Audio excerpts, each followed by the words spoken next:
Hello friends, welcome to my channel B Ed lesson plan. और आज हम बात करेंगे कक्षा 9 के लिए विज्ञान विषय के लेसन प्लान की, जिसका शीर्षक है कार्बनिक यौगिकों का परिचय। जैसा कि आप लोग जानते हैं कि लेसन प्लान के फॉर्मेट में सबसे ऊपर हम पाठ्य योजना संख्या लिखते हैं, उसके बाद संस्था का नाम और उसके बाद ब्लॉक्स बनाते हैं जिसमें दिनांक, कक्षा, वर्ग, विषय, उप विषय, कालांश और अवधि लिखते हैं। तो प्रकरण है आज का हमारा। उसके बाद लिखेंगे कार्बनिक यौगिकों का परिचय और उसके बाद लिखेंगे सामान्य उद्देश्य। तो सामान्य उद्देश्य हमारे कॉमन ही होते हैं किसी भी लेसन प्लान के लिए। तो वहाँ पर पूर्वज लिखा होता है, मैं यहाँ पे बोल रहा हूँ आपको, लिखिए आप। छात्रों में वैज्ञानिक दृष्टिकोण का विकास करना, छात्रों में अन्वेषण शक्ति का विकास करना, को विज्ञान की उपयोगिता को समझाना, छात्रों में विज्ञान के प्रति रुचि का विकास करना और छात्रों की मानसिक तर्क शक्ति का विकास करना। 5 पर्याप्त होते हैं। आप एक और लिख सकते हैं, छात्रों को विज्ञान के तथ्यों नियमों का ज्ञान कराना। बस 5 और 6 ये अधिकतम होने चाहिए। इसके बाद हम विशिष्ट उद्देश्य लिखते हैं। विशिष्ट उद्देश्य में छात्रों को कार्बनिक यौगिकों के बारे में ज्ञान प्राप्त होगा, ये ज्ञानात्मक में लिखेंगे। फिर बोधात्मक में लिखेंगे कि छात्रों को कार्बनिक यौगिकों को पहचानने का बोध हो सकेगा।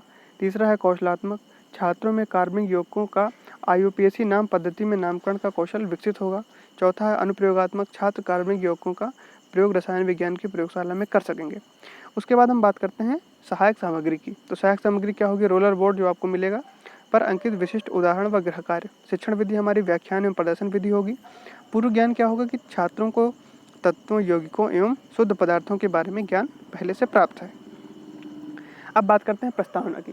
तो प्रस्तावना में जैसा कि हम लोग जानते हैं कि कम से कम 3 और अधिक से अधिक 5 प्रश्न होने चाहिए। तो पहला प्रश्न है कि हम तत्वों, पदार्थों आदि का विज्ञान की किस शाखा में अध्ययन करते हैं? तो छात्र उत्तर देंगे कि रसायन विज्ञान की शाखा में अध्ययन करते हैं। फिर प्रश्न पूछेंगे कि रसायन विज्ञान की कितनी शाखाएं हैं? तो छात्र बताएंगे कि भौतिक रसायन, कार्बनिक रसायन और अकार्बनिक रसायन, ये 3 शाखाएं रसायन विज्ञान की होती हैं। फिर प्रश्न क्या है कि अकार्बनिक रसायन से आप क्या समझते हैं? तो ये समस्यात्मक प्रश्न हो जाएगा। प्रश्न है कि कार्बनिक रसायन से आप क्या समझते हैं? तो ये समस्यात्मक प्रश्न हो जाएगा।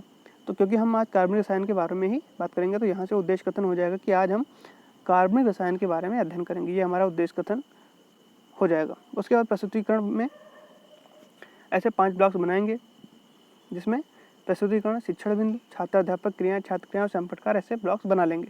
यहाँ पे ध्यान रखेंगे कि प्रस्तुतिकरण में इतना स्थान नहीं देंगे, प्रस्तुतिकरण में थोड़ा कम स्थान देंगे, छात्राध्यापक क्रियाओं को थोड़ा चौड़ा बनाएंगे, क्योंकि इसी में सबसे ज़्यादा कंटेंट जो है वो लिखना होता है।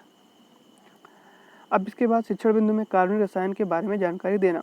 तो छात्राध्यापक क्रियाओं में क्या लिखेंगे कि कार्बनिक रसायन रसायन विज्ञान की वह शाखा है जिसमें हाइड्रोकार्बन एवं उसके व्युत्पन्नों के गुणों तथा उसमें होने वाले परिवर्तन का अध्ययन किया जाता है।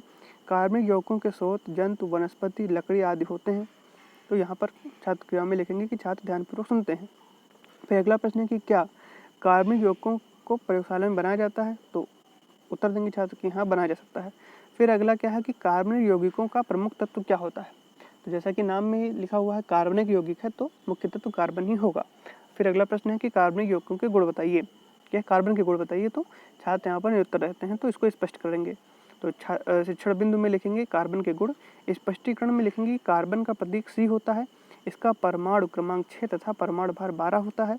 कार्बन में चैन बनाने का विशेष गुण होता है, क्योंकि कार्बन बंध की बंध ऊर्जा सबसे अधिक होती है।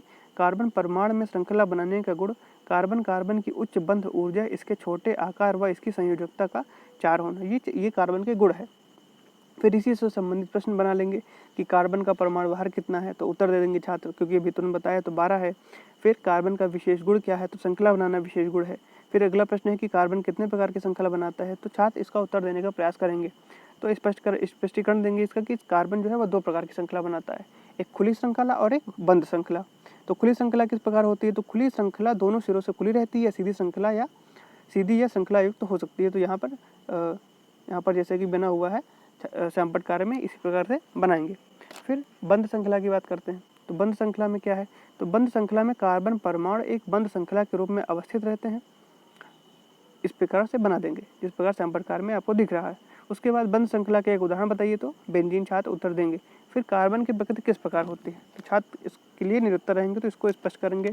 शिक्षण बिंदु में लिख देंगे, जिस चीज़ का भी स्पष्टीकरण होगा उसको शिक्षण बिंदु में लिखते चलेंगे। तो लिखेंगे कि कार्बन की परमाणु संरचना में 4 इलेक्ट्रॉन बाहरी कोश में होते हैं, इसकी 2 संयोजकताओं के बीच 109 डिग्री 28 मिनट का कोण होता है, इसकी प्रकृति समचतुष्फलकीय होती है। फिर अगला प्रश्न है कि कार्बन की 2 संयोजकताओं के मध्य कितने अंश का कोण होता है। जैसा कि स्पष्टीकरण देंगे उसको एक बार रिवाइज करने के लिए दोबारा से प्रश्न भी बना लेंगे। तो 109 डिग्री 28 मिनट। यहाँ पर आप एक और भी प्रश्न बना सकते हैं कि कार्बन की प्रकृति किस प्रकार की होती है, जैसे कि ऊपर बताया गया है। तो यह भी छात्र उत्तर दे देंगे समचतुष्फल की होती है। अब सैंपल सारांश में कि कार्बन के बाहरी कोश में कितने इलेक्ट्रॉन होते हैं, तो छात्र उत्तर देंगे 4 इलेक्ट्रॉन। फिर एक प्रश्न बनाएंगे कि कार्बन की प्रकृति किस प्रकार की होती है, तो समचतुष्फल की होती है। कार्बन की 2 संयोजकताओं के बीच कितना कोण होता है, तो छात्र उत्तर देंगे कि कार्बन की 2 संयोजकताओं के मध्य 109 डिग्री 28 मिनट का कोण होता है। निरीक्षण कार्य है कि छात्र अध्यापक द्वारा सैंपल सारांश को लिखने का निर्देश देने के बाद कक्षा का निरीक्षण कार्य किया जाएगा और आवश्यकता पड़ने पर छात्रों की निजी सहायता भी की जाएगी। पुनरावृत्ति प्रश्न में कार्बन की कितनी श्रृंखलाएं बनती हैं। दूसरा प्रश्न है कि कार्बनिक यौगिकों का प्रमुख गुण क्या होता है। यहाँ पर यह बात ध्यान रखेंगे कि यहाँ पर आप 2 प्रश्न और जोड़ लें।